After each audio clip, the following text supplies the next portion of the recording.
Outlet Liquor is your place to buy a case. Stock up and save when you shop the lowest prices available every day at Outlet Liquor. You never have to wait for a sale. The more you buy, the more you save. Only at Outlet Liquor. What's your outlet? Yeah. Bills Mafia. Don Brown. Yeah. It's the Mafia, you know I'm rocking with the Bills. It's the Mafia, you know I'm rocking with the Bills. It's the Mafia, I'm with the Buffalo Bills. It's the Mafia, you know I'm rocking with the Bills. Hey, who you reppin', what's your team? Who you reppin', what's your team? You know I'm reppin' for my team. I got that talent on my team. Micah Hyde, Jordan Poyer, can you catch?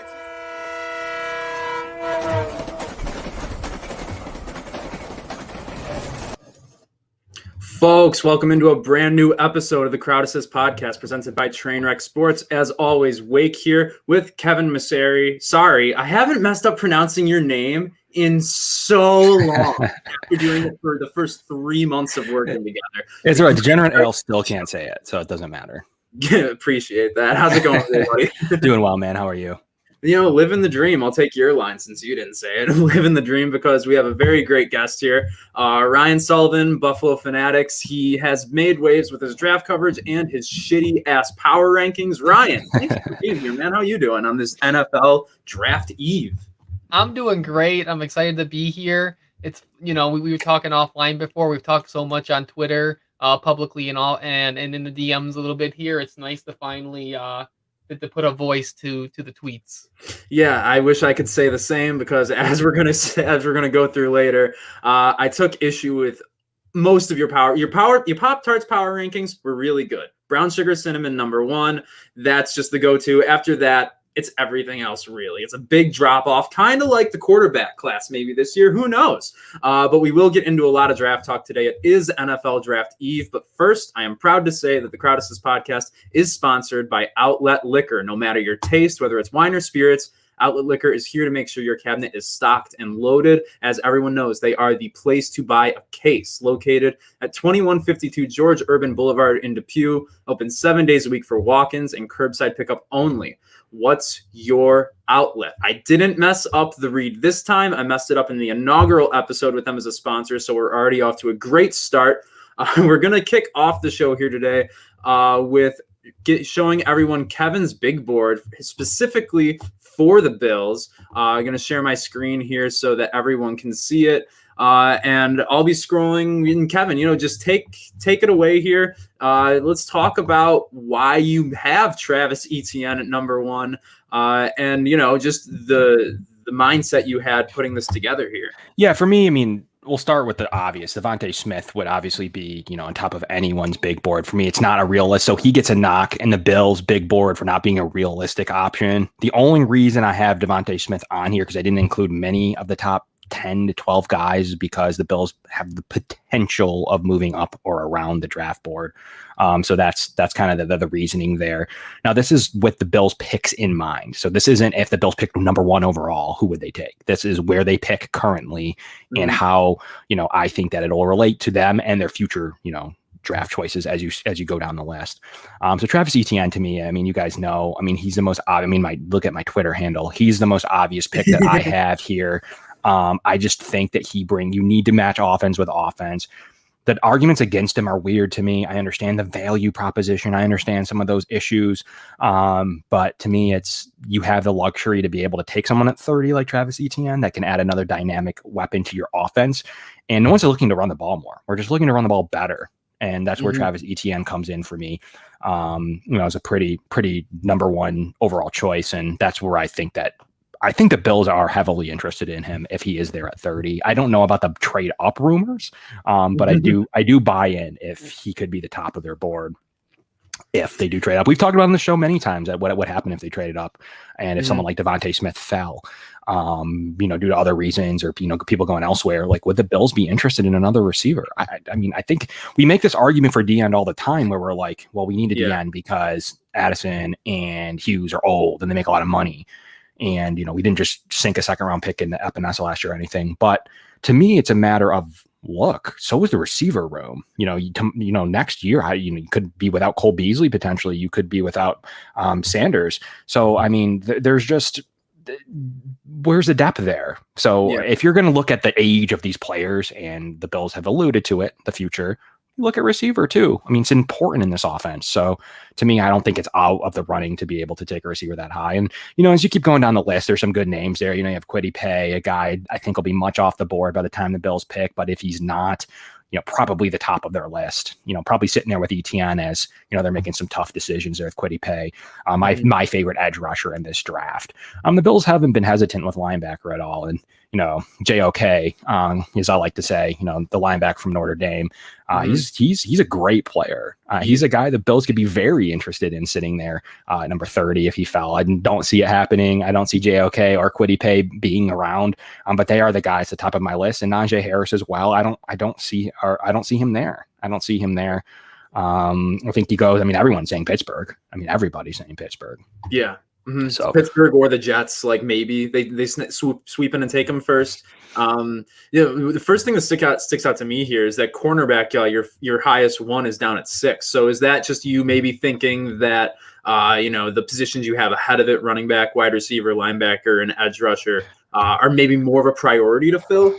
I think they're just better players. Okay. And that's for me what it is. Like, I like Travis Etienne a lot. We've talked about that. Devonsa Smith is just top 10 player. I mean, he shouldn't be on my list, but I had to include him just in the off chance something goofy happens. Mm-hmm. He was the one guy that I was like, I could see something goofy happening. We saw it with CD Lamb a little bit. So I could see something goofy and the Bills getting antsy. Same with JOK. Kwity Paye too. So I mean, it's no knock against the corners, and I'm a big Caleb Farley guy. So to me, I think he's got all the talent in the world. If the Bills have proven to take injured players, they took a shot on Tyler Croft. They took a shot on Trent Murphy coming off injuries. That's never scared them. They have a great training facility. I don't know what the medicals look like on this guy, so it's tough to really know. But in terms of raw talent, he's a top 10 pick. So I had to include him there. Don't have the medicals in front of me to know if he'll stay at the top of the cornerback room for me or just completely fall off based on that information. But then, you have, Patrick Surtain's a guy I really like too. So he's right there behind him, and I think he's a realistic option for the Bills.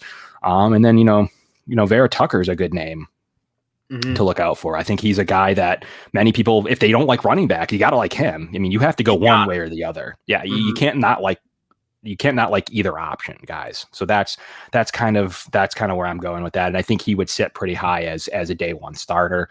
But the room's deep to me. I mean, you guys can agree or disagree. Who's he replacing? The line's been paid. They just re-signed Butker. Cody Ford's a guy they invested a lot into. Feliciano's been on a fairly decent deal. Morse is there. I mean, at some point the Bills doubled down and said continuity was number one. And that's what leads me to still read between the tea leaves and say, I'll make this argument.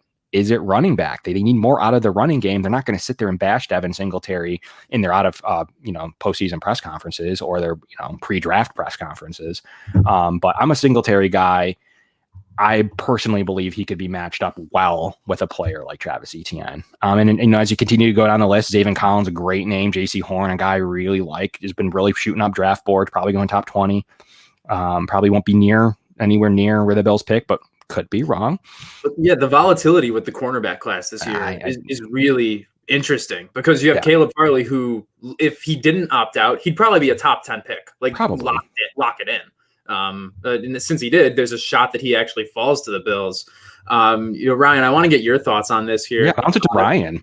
Yeah, start out with the running back, because that's obviously the biggest topic of conversation here is, do the Bills address running back in the draft? So I've seen you talk about it on Twitter, so I won't lead the witness, but let's just talk about how you feel about Etienne. I will preface it by saying I don't know where anyone stands. So I will say that I don't know where he stands. So this will be a good, interesting discussion. So I'm sorry to come in and immediately challenge you, Kevin, but I guess you talk about not running more, having to run better. And the first thing we talk about, I know you talked about value. So let's take first round, the dogma, the first round running backs are bad value. I'll throw that to the side for a second. But if you're not going to run the ball more, if you're going to keep this offense as a pass first offense and an offense that's passing it 65% of the time, depending on the game strip, sometimes they're passing 70% of the time, and it works for them. What is taking a running back there a great value in that respect in terms of just usage in your offense. And I guess that's my first. I'll leave that before I go into anything else, because I'm interested in your take on that. Yeah, I mean, you're talking about over 250 carries between the two running backs. I don't think they were very good carries at times. So I think you're looking at a running back who can add the ability to home run hit. Right. So you need, when they get these carries, and yeah, we look for yards after contact. We look for with their vision and certain things that Devin Singletary can do. But we need somebody when they do have a hole, or when they do have the ability to hit it hard, they can take it the distance with no issues and make a game-changing play out of those 10 carries. I do believe that is worthy of a top 30 pick. Now, if we're sitting at 6, are we having this discussion? I'll admit, no. Like, I'm not sitting there at 8th overall saying I want a running back. The Bills or any team probably have bigger issues unless something goofy happened or whatever. To me, it's the receiving ability. Over 100 catches. They passed the ball. What did Devin Singletary do in the playoffs? He dropped big passes. He dropped in an AFC championship game. Yeah, everyone said that you're not going to win with that. Well, probably not, but you don't know that. You don't know what could happen in those games, especially with a primetime receiving running back. To me, you have 2 of them in this draft, in Najee Harris and Travis Etienne. I don't just want a running back to want a running back either, guys. This isn't something where I rank 7 running backs in the top 50. This is something where I have 2 guys and they're game-changing players. Kind of similar to, you look at, the tight end position. There's really only one guy to me that's game-changing, and he's going to go in the top 10.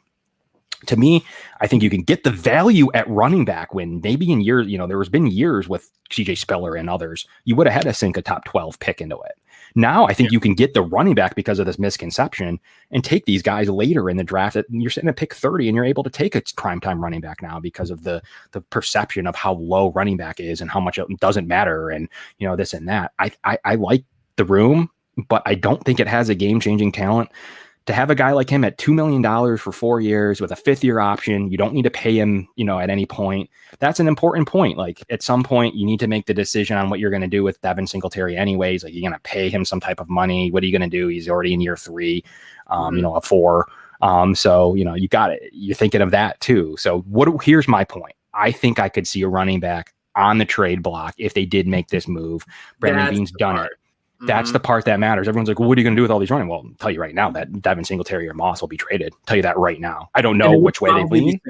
If I were to hazard a guess, just because they're not the same running back, but they're the most similar. And also, they both have the same thing that kind of plagues their game, and that's dropping easy passes. So why would you have 2 running backs who both do the one thing bad or poorly on the same roster? That's my only knock on Etienne. Like, really, at 30, I'm willing to accept the pick. I'm not gonna, I'm not gonna run up and kiss Roger Goodell and take the draft card and hang it in my house. But Kevin will. You can leave that to me. No, neither of you two need to do that. And I know there'll be varying levels of anger. I mean, it is a heated debate on Twitter, but to me, it's like, hey, I don't want to run the ball more with my 250 carries that I gave to my running backs. I want them to go to Travis Etienne, and I want them to be efficient carries, running at a much better clip, and add a dynamic when he's on the field. And no, Dak Moss doesn't scare me. Travis Etienne, all right, all right. They have a running game. Like they have a guy that can do more with less. So, that's what I'm talking about here. And to me, my tiebreaker in this is the offensive line. He went out and signed every single member of the offensive line, including reserves, made some backup moves for depth. The rooms are pretty decent outside of a top end offensive lineman. What are you going to do there? Like, I mean, you're going to take players off the field that you paid. Are you going to get into another Trent Murphy situation playing offensive linemen? Like, you're not going to take either tackle off the field. What are you going to do with Morse? You just, you renegotiated his deal. He's on a no dead cap hit deal, meaning that he's on an even Stevens washout deal. What are you going to do? I mean, where are you going to make a move there? Or are you just going to move on from Ford? I'll listen to that. If you have a left guard you'd like, I'll listen to you moving on from Ford. I don't think he's particularly good. So I'm fine with that move. Yeah. But you have decisions to make. You're robbing Peter to pay Paul, and what are you doing at that offensive line? The difference. You can look at the difference between Etienne and Singletary, just like anyone can look at the difference between AVT and John Feliciano. Well, and That's I fair. guess Mhm. let me jump in there on offensive line for a second, because I think one of my issues is that one of the things that I think is important to remember is my mic gives me feedback here. Um, one of the things to remember is that, I mean, yes, they brought everyone back, but John Feliciano is really on a 1 year and let's see deal. Darrell Williams is on a 2 year and let's see deal. They can get out of these deals soon, and even I think Morris, you can get out of his deal next year if you really want to. So I guess my concern with not, and I don't think people think Forrest Lamp is going to be this Darrell Williams reclamation project when Darrell Williams had all pro caliber play in his career. Forrest Lamp has been terrible since he got into the league. So I don't think Forrest Lamp's all of a sudden going to be this Bobby Johnson, magic fix it all project like some other players that we've had. And, I don't think that John Feliciano and Cody Ford get handed this job going into camp. And I think you look at Darrell Williams, who has a history of injury, has a history of up and down play a little bit. And, this team is an injury away from Ryan Bates having to step in at tackle. And I look at some of these guys on the board that have some tackle guard flexibility, and everything you said about Etienne, I think is true. I think you draft Etienne, this team is going to get better, period. And I accept that. And that's why I'm not going to sit here and throw a fit if we draft Etienne, because Etienne's going to be a better running back than what we have on this roster. And as and content producers will have, the off season will not be hard to put stuff out for. Offensive guard, running back, which one? No, which one gives you better content? No, I'm just and point well taken. Yeah. And I guess my main sticking point when it comes to running back is not that they won't be a good player. It's that, I look at positions that we can get better at, and I think there's more important positions that we can get better at. And, I think it was the Circle the Wagons guys put out a stat that, Devin Singletary and Zach Moss were 41st and 39th in yards before contact this year. And that's an offensive line stat. And you look at the ESPN rush block win rate, Bills were second to last in rush block win rate. So, it does give me concern too, that if we run it back with the same line, are we just going to get the same results because we're getting bad run blocking? I think that's where Go ahead, Kevin. No, I was just going to say that's really where you'd see the value in wanting to add. So they want to keep the continuity the same on the offensive line. That's where you'd get the value in adding a running back who can, like I said, could do less with, more with less. I mean, if you want to call the running blocking less, you're going to get a running back in there who can produce more. He can add stuff to the passing game. That's another note. He can add a lot to the passing. They were looking for it all last year, whether we know it or not. They were looking for a receiving running back. They were trying to work that in their screen game and in others, and it just wasn't working. Josh Allen was getting frustrated. And I think that matters. I think that the pass ability is just another weapon for Josh in the passing game. It isn't just how are we going to run the rock like Derrick Henry all game. It's going to be what does he add when he is on the field, and he is in passing situations. He's going to be covered with the weapons the Bills have, presumably by their second linebacker, by their free safety, who's covering Travis Etienne, and is he better than him? And that's what you're looking for the matchups wise. And that's what you're hoping to find mismatches when you have 5 players on the field and now all of them can produce at a high level with zero, room for margin. And you can call a check and you can run the ball if you see something you like and know that Travis Etienne is going to do more with it than potentially Zach Moss did fumbling on his goal line. Things like that. I mean, you would expect Travis Etienne to be able to home run hit at any point, and that's why you're putting that on the field. Once again, I don't just think you go out. Love Jarrett Patterson, one of my favorite players I've ever covered. Oh my God, I loved writing about him when I was doing stuff for Great guy. What does he add over Singletary? I don't know. I couldn't tell you that. I agree with that. What I don't agree with is that Najee Harris or Travis Etienne, we're talking about those two, couldn't add another dynamic this Bills offense would be lacking. You need to go punch for punch. I don't care how good your defense could have played against Kansas City. You need to score more. You need to play better offensively. Travis Etienne is immediate upgrade on some of those issues, whereas I don't know how much of an upgrade AVT is over a potential guard. I don't know. Will he move the needle? Will he be good long term? Probably. Will he move the needle for you? I don't know. So really, how much do they care about the future over what they're going to do to maximize this Super Bowl window? that's up to Brandon Beane to tell us. And I think it'll tell us pretty quickly here tomorrow night. Mm-hmm. Yeah, and obviously this is all extremely, speculative, and we'll keep it going even more speculative by bringing in the mock draft machine, which is pure speculation. Oh, you're bringing in the mock draft machine. So what we're going to do, we're going to put this into practice a little bit. We're going to simulate it up until the Bills pick, and then we'll actually hash it out based on the players that are there. And while we're watching the sim here, and obviously Trevor Lawrence is going first overall, Mac Jones at 2. This is why it's speculative and an algorithm. Well, at least they just have him flip. Big deal. Yeah, at least they just have him flipped. Yeah. And Jalen Waddle, it's not even Jamar Chase. Oh my God, the draft network. Devonsa Smith's falling, baby. Getting ready to pick up that phone call. Once in a while, it does something wild like that. I was doing it the other day, and it had Kyle Pitts at like 26. Oh, I'm making a phone call at that point. Oh my God, yeah. So is everybody else in the NFL too. Are you kidding me? Devonta Smith's still on the board. Here's what I mean. You mean at that stage you could be looking to make a phone call. Yeah, right. Well, I would guess that he would go there to the Cardinals actually. And this is actually very similar to the mock draft that I'm putting out tomorrow morning. I did a first round mock draft earlier, and not the weird ass beginning, not that, but Devonsa Smith there and Barmore is exactly what I had at 16 and 17. So it's good to know the draft network's on my side. Both running backs are still available at 25, so I know this is going to be an interesting. There goes pay, so that makes my decision even in Zaven Collins. Wow. So to me. And we're not going to do this. We're not going to trade. No, we're not going to trade. Top 30 here. And wow, and then he just went right in front of us too.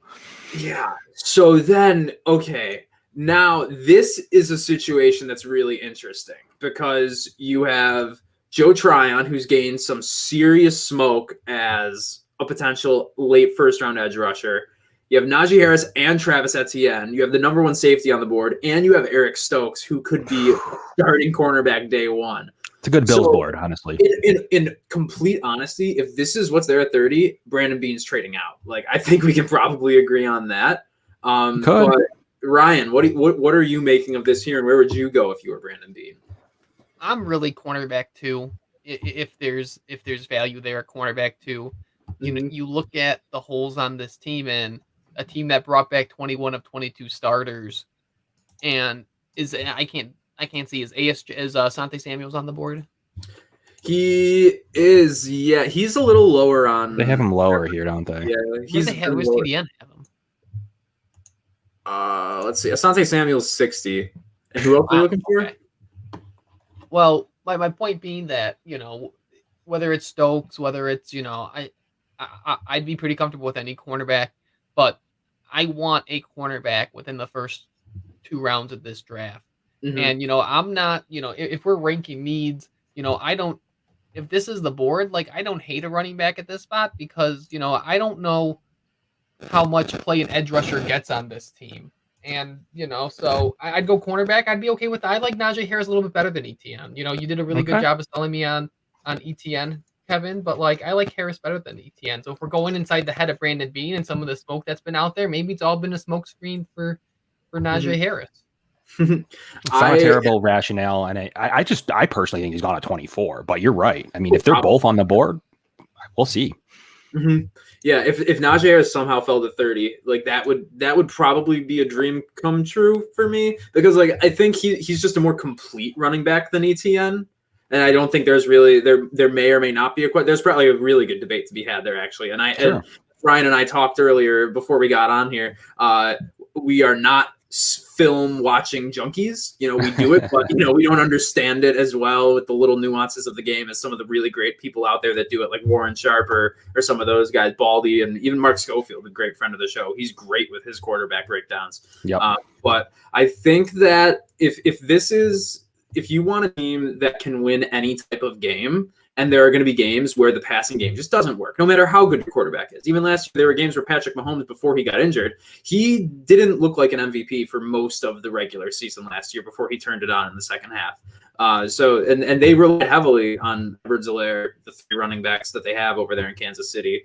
So Najee Harris. They come from the same camp as Kansas City. What did they do a year out of the Super Bowl? With their luxury pick, they took a running back. They took one not as good as these two. So I like Clyde Edwards-Helaire a lot. not as much as I like either of these two running backs. So I think the precedent is there. What will good teams do? They look for playmakers. And what do you do? Running back one sitting there? Potentially. Running back one sitting there? I don't know. We're not talking about forcing, cornerback 7. Not that who's on the board? Stokes. And I like Stokes. Stokes is one of my favorite corners. So if they went away from running back, I'm a cornerback 2 guy. There's no doubt about it. I want cornerback 2. I'm a negative edge guy. I am so negative edge guy. I'll take any other position. And then because I know Ryan's in favor, or I'm not sure if he's in favor of the edge, but I want to hear both your thoughts on it. So Kevin, I look into some of the comments. I've been kind of vocal that this edge class in particular, it's hard to have a crush. Like, there's no one that I'm crushing on in this edge class. Right. There's no one that it's like I'm in love with. Like, every single guy, it's like they're great, but they had 1 sack their senior year. They're great, but here's this injury. They're great, but they have 1 pass rush move. Whatever it is. Like, every single, even these top guys, even Rousseau, Pay, like, I have trouble falling in love with them. But I think, once again, if you want to go inside the head of Brandon Beane, some of the comments, and I think sometimes some of his press conferences, it's hard to pick through the smoke and the substance. Sometimes I think him and McDermott do a really good job of just going up there and saying nothing, and people think it's something. But I think one of the things that's saying nothing. They're the guy who sits in the corner of your like theology class 101 in college, and then he's the last person for his presentation. Like that's McDermott and Beane, but they're more prepared to say nothing. Yeah, and like I think they have a sense of humor about it. Like, I think sometimes they just go up there and they bullshit, and they like people try to pick through and try to see through tea leaves that aren't there. But I think one of the things that did mean something in his press conference that he's drafting for the future as well. Yeah. So you look at this defense, and you got Mario Addison, who's old and not producing what he was in Carolina. Jerry Hughes, who's still playing well, but on objectively on the backside of his career.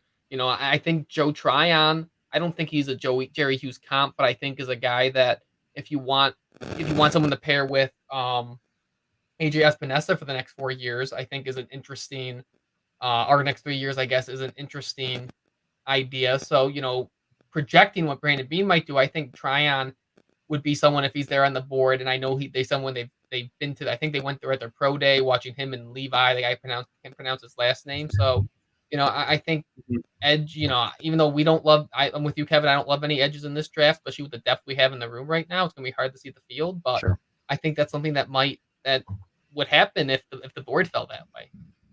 And now, Ryan, last question on the draft here, and then we'll move on because we got some other things to get to. You're not a running back in round 1 guy, but let's say that in rounds 2, 3, we address cornerback and we address the offensive line in some way, whether it's a tackle or a guard or somebody's versatile. We can do both. If we did that and took Etienne at 30, would you be all right with that? I mean, I'm fine with that. I don't know what's going on with my mic here. I'd be fine with that. At the end of the day, like, I want a cornerback in the first 2 rounds, and I want an offensive lineman in the first 3 rounds. Like, that's where my priority is at this point. I'm flexible on the 3rd position, whether it's wide receiver, whether it's cornerback. I'm not like, there may have been a point in my life where I would have sat here and put my foot on the ground and say, you never draft the 1st round running back, but there's more nuance to that and I think, Kevin, you got to do a really good job of, there's space, like it's like Star Wars, right? Only sit still in absolutes. I think there's more nuance than just don't take a running back in the 1st round. And I think if there was ever a time if you believed in drafting a running back in the 1st round, I don't think there was really any better time to draft a running back in the 1st round than right now. Mm-hmm. Yeah. Between the talent on the roster, where they're picking, the amount of pay that they'd make, $2 million. I mean, you have everything going for you to do it. I mean, the running back room's okay. I don't know that a running back room is beside maybe Pittsburgh. I mean, the Jets don't have a good running back room, but I mean, besides some of those options, like, it is a room that you would add to, like, looking out from the outside, not as entrenched as a Bills media member, fan, personality. You might get a little more, lovey-dovey with the running back room, but others would look at it and be like, meh, it's a running back room. So, I mean, I think all those things you just said, considering the finances that you'd get on the 4-year deal, the point you're talking, we're not talking third overall, talking 30th. And now you're talking what they might need on this roster in general. I mean, I think you have a good debate to say, there it is. I start to lose my steam as the Bills trade picks to go up. Even I start to get a little antsy, and then I'm like, okay, but it is, I am Etienne, but I'm not Etienne costing you a first, second, and third. Then you start to talk about, okay, well, yeah, and then you would have taken him top 10. I mean, you're proving you would have taken him in the top 10. I don't think Brandon Beane's that way. Will Brandon Beane, does that mean he won't take Etienne at all? No, it doesn't mean that at all. But I do believe that he is, the running back room isn't smokescreen. I don't believe they're trying to smokescreen people at the 30th overall pick. I don't personally believe that. It could end up being smokescreen. I just don't, in my mind, see you sitting at 30 thinking you're going to try to manipulate the Jets, into making picks. It's tough to know. I think I do believe more that the Bills might be interested in making sure they acquire a top end talent than I do believe that they're saying they want running back, because another linebacker will push down the board. Yeah, okay. You guys might believe that. I don't believe that that's the smoke that they're trying to set. That they hope that a certain one more defensive player goes because you pumped up Etienne that much. That one's tough when you pick 30th. Yeah, and we have a bunch of draft storylines that we're going to talk about, whether we're buying or selling, at the end of the show here. But first, got to talk to you guys about Amherst Ale House. They have been serving amazing pizza in Buffalo, amazing pizza, wings, and beer since 2005. And even more notably, and Kevin knows I love them, their pizza tots, just the tater tots or waffle fries. You can get it with that too, and that's the beauty of it. With fresh melted mozzarella cheese, cup and char pepperoni, the pizza sauce on the side. They know that you don't want your fries to get soggy, so they put it on the side for you. That's just smart business right there. Local restaurants are reopening at larger capacities, but they need our help to get through the rest of the pandemic still. So order from Amherst Ale House for your draft night spread, which is tomorrow, Sabres game night dinners, which is also tomorrow, and every night in between. And there's no nights between tomorrow and tomorrow, but you definitely get the point. Call them and place an order now, 716-625-7100. Now, I purposely put Amherst Ale House as the middle ad read for the show because they're food related. Now the liquor isn't as much food related. And while Ryan's mic isn't working, this is a perfect time for me to say how trash his food takes really are. The cookie one in particular got to me. And now, Ryan, let's hope mic's working because I have a lot of explaining to do. I'm gonna put cookie power rankings up on the screen here, okay? And one, oatmeal raisins at the top, and that is blasphemous. But even worse, peanut butter isn't there. And you don't just hate peanut butter cookies; you hate peanut butter everything. So I'm giving you this opportunity to publicly explain yourself. Yeah, I just don't like peanut butter. I don't like the taste of it. I've just never been someone who likes peanut butter. We have peanut butter in my house. I put peanut butter in my dog's Kong when we go away, so he can lick it. He's actually doing that right now, so he doesn't freak out during this recording. But there's just nothing about peanut butter that I've ever liked. I think I love oatmeal raisins because one, they make me feel like I'm eating healthy while I'm eating a cookie. I really enjoy raisins. I know that's a controversial take. That's yeah. And then the rest of the ones, I mean, first of all, if anyone who flies Delta, the Delta cookies are elite. I always ask for like 3 of them on my way off the plane. And when we book our flights, I always specifically try to. They're like buttery, right? Aren't they? Yeah, like, the little Biscoff. I think they're called Biscoffs or something. I'm sure you can probably get them at the store, but those ones, and then I like white chocolate chips better than normal chocolate chips. Girl Scouts and Moas, you can't go wrong. I think gingerbread are widely super underrated, and I said what I said. I know you said what you said, and that's why we're having this conversation. Like the Delta cookies, that's an amazing call. Like, no joke, true story. When I was on the flight home from the Houston game, last season, I got the drunk munchies on the flight, and I asked the stewardess, "Hey, could I get a couple more of these cookies?" And she brought me like 5 extra packs. And let me tell you, they pair super well with the Captain and Coke and bourbon. But that's neither here nor there. When I followed this up with my cookie power rankings, I thought also Snickerdoodles, very well done. Underrated cookie, very, very good. chocolate chip. Okay, chocolate chip. Then we're talking a little bit here. Kevin, what do you make of the cookie power rankings that you see before you? I like a little bit of both of yours. I'm not going to lie. Okay. I'm not going to lie. I don't think that there is a complete wrong one here. I am a bigger fan of oatmeal raisin than you give it credit for. One's rough, but I do enjoy oatmeal raisin. I can see it making top 6 on a list. Mm-hmm. Samoa's is a good call. Underrated Girl Scout cookies. Not a white chocolate chip guy. Cookies Delta, I'll take. That's a good bet. Chocolate chips, I think, are finely ranked. Mm-hmm. Gingerbread guy. I'm a gingerbread guy. They'll get like chocolate chips like a 5 seed in the NCAA tournament. Like they'll be there every year, but like no one's getting super excited about it, right? Right. Mm-hmm. Right. I like your call on Oreo. That's a good pull on the 10 line. That's about where I think they could fit in there. Thin mints are great, man. But someone like me that gets heartburn, I can't do the chocolate mint mix. It's the two combos that really flare up indigestion and heartburn. Love thin mints. Can only eat a couple. If I start to eat them by the sleeve like they're meant to be eaten, a sleeve of Thin Mints will put me in bed for the night eating Tums. Chocolate chip I like. Peanut butter, see, I'm not a huge peanut butter guy. I like peanut. Where else in the world can you be outnumbered when you like peanut butter? I like peanut butter. I don't love peanut butter. Like I like certain things peanut butter, and believe it or not, so my father-in-law, so Amanda's dad, will not eat peanut butter at all. I like Amanda's dad. So really interesting nugget there. He doesn't touch peanut butter. Interesting. It's sickening. I wouldn't use. Yeah. Tommy, my son's not quite 3. He doesn't eat it. He's got time to grow into it. But I only like it. I like it in certain things. I can't rank it in the top 10. I think peanut butter cookies have their day.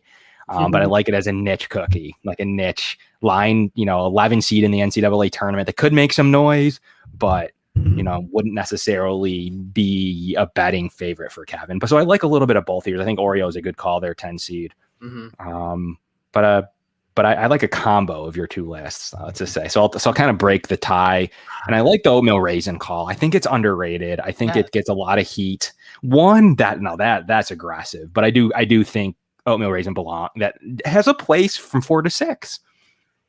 It has a place from 4 to 6, but like when I see a bagel that's cinnamon flavored and there are raisins in it, cinnamon raisin, how mad I get. Yeah, of course. Even a nice Manhattan bagel from downtown, you're not gonna want cinnamon raisin. I don't even like New York City that much, man. I don't like cinnamon raisin. I don't like raisins at all. The fact that they're always associated, and we are going to have a lot of fun talking about food in the off season when there's nothing to talk about. I can tell. When you always need to find cinnamon next to raisins, that's terrible. That's punishing people who don't like raisins and love cinnamon like myself. That's all I have to say on raisins. Man. I'll go with you. If I'm getting a bagel, I don't go raisins on my bagel. I'm a bagel sandwich guy. Like cream cheese and bagels have their place, but if I'm going bagel, you gotta go every. I'll meet you halfway. If I'm going a bagel, I'm going everything, or I'm going like I don't know, like a garlic bagel. So I'll meet you halfway. Bagels there. Like cheddar or Asiago. I had one today. Okay. I didn't have any eggs in the house today, so I had to get a sandwich on my way into work. So I got a bagel on a jalapeno cheddar bagel. It was pretty good. Jalapeno cheddar is underrated. I like it. I used to go to Manhattan Bagel in Buffalo on Tonawanda on Delaware.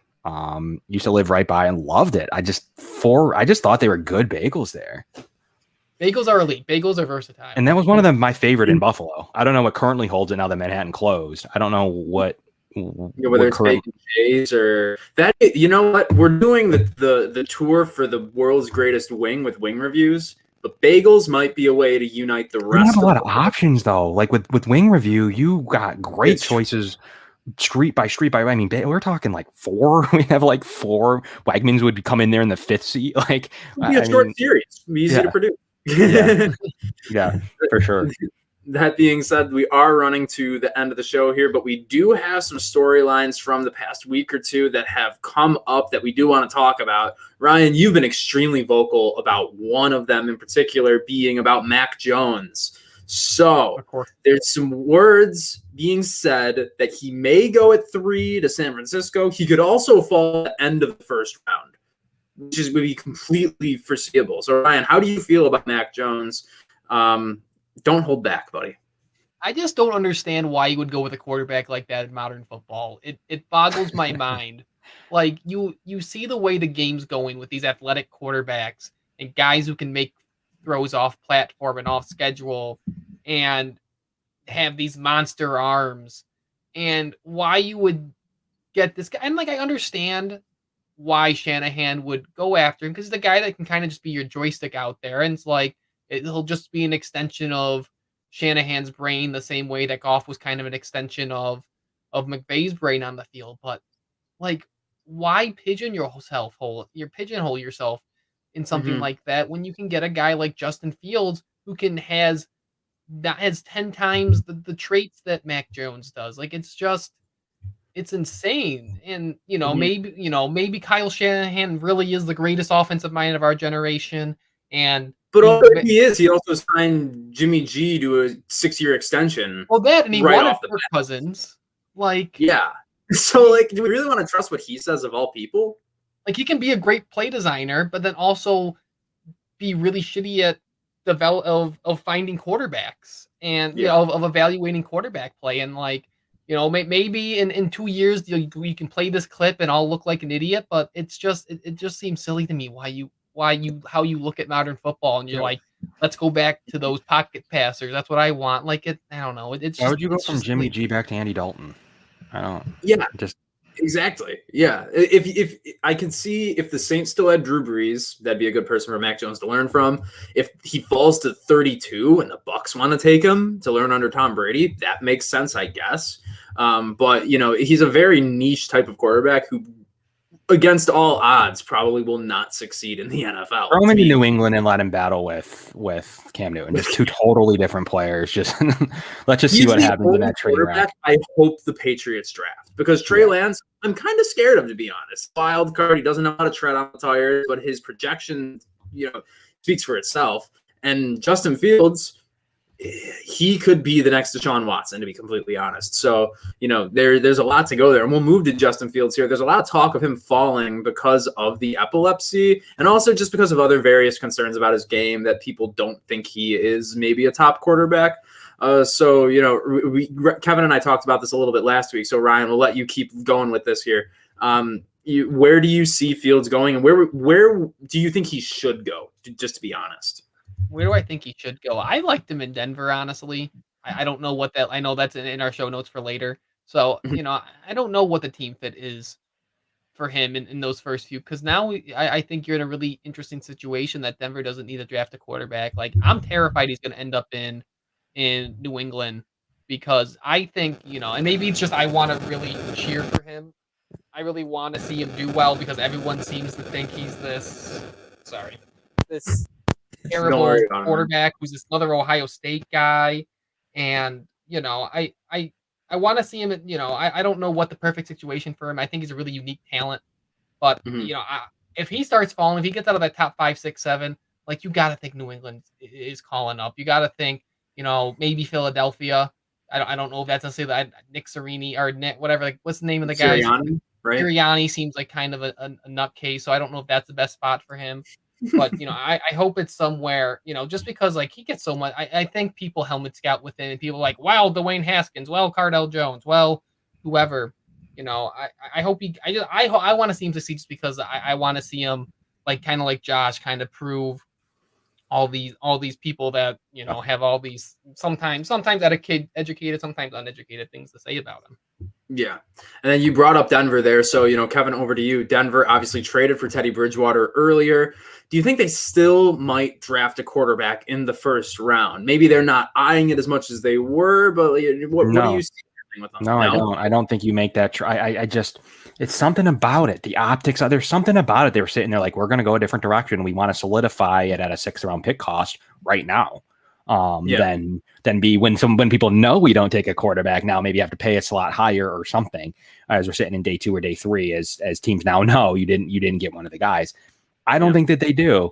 I think that their plan might be Teddy Bridgewater, honestly. I really do. I think it's very possible. Would I be shocked if they took a quarterback? No, I'm not gonna go down to the sports book and bet against it. But I'm leaning no. I don't think that they do. I think that they had another in mind. They said, you know what, let's solidify Teddy Bridgewater. I think we'll build around him. Spend a 6th-round pick on it. And with that room the way it is, I don't. You're gonna add a third guy in the mix. Do you think that? I don't think so whatsoever. No. And the more without Locke, maybe. Yeah. The better conversation is, does Carolina draft a quarterback still? And I don't think they do, just purely based on the amount of capital they already gave up for Sam Darnold. Like, why would you spend, what was it, a 2nd, a 4th, a 6th next year, and then another 1st this year, all on the same position? You're just neglecting every other part of a roster that's already not that great. They don't. They don't. Yeah, so I think we can probably say that Carolina isn't going to take a quarterback too. They're probably the prime trade-up spot for a lot of teams if Fields, Lance, Mac Jones they fall sure are. where other teams would like them. Next guy I wanted to talk about is Devonsa Smith. We talked about him a little bit already. People are saying he might fall in the draft due to his weight. Ryan, does this hold any water to you? Maybe in old football it does. Maybe in old football it does. When some of those rules weren't there, where you could crunch a dude over the middle, and some of those rules didn't exist that protect wide receivers now. But Cole Beasley is 170 pounds, and besides the freak injury on the New England game, he's been healthy for 2 years. John Brown was a smaller guy, but that for his first year he stayed healthy. I think the game is shifting in a way that these dudes aren't getting hurt as much. Yeah, I mean, we did see Beasley get hurt a little bit last year, but overall throughout his career, he's been, pretty healthy and pretty reliable. Kevin, anything because he summed up what I would say perfectly. Anything on Devonta Smith potentially falling? Most people being stupid. I mean, other than or just straight up liking other positions. But that's when I'm starting to get antsy. If he actually does fall like into the early 20s, I don't know. I don't think it's crazy to add a weapon like him to an offense like the Bills. I've said it on the last show that if they traded up and for a premier receiver, I don't think that's crazy. I think adding another weapon like that to the offense, as you can already say from my Travis Etienne debates, I don't know. He'd be one of the guys I would definitely think about doing that for. So he's talented. He's super good. I mean, adding him into the offense and you'd have him long-term locked up at a good deal. There's a lot to like there, guys. Just like we're talking about Etienne. I think there's a lot to like there on a talent that's probably a lot better than what you might be able to get at the edge room tomorrow night. So liking my chances there. Tomorrow night. You said tomorrow night, and that got me all in the feels. Just I'm so excited for the draft. 24 hours, baby. And I think that I'm looking out for the Bills sitting there watching a premier receiver talent fall, other teams being stupid, and then being like, match him with Stephon Diggs and Cole Beasley and Gabe Davis. Yeah. And Emmanuel Sanders and who knows what Isaiah Hodgins could become. He's a wild card this year. If he develops a lot in the offseason, we could see a scary good offense. And Juice McKenzie too. So I mean there's lots to like there in that room. It's a pretty important position group to this team.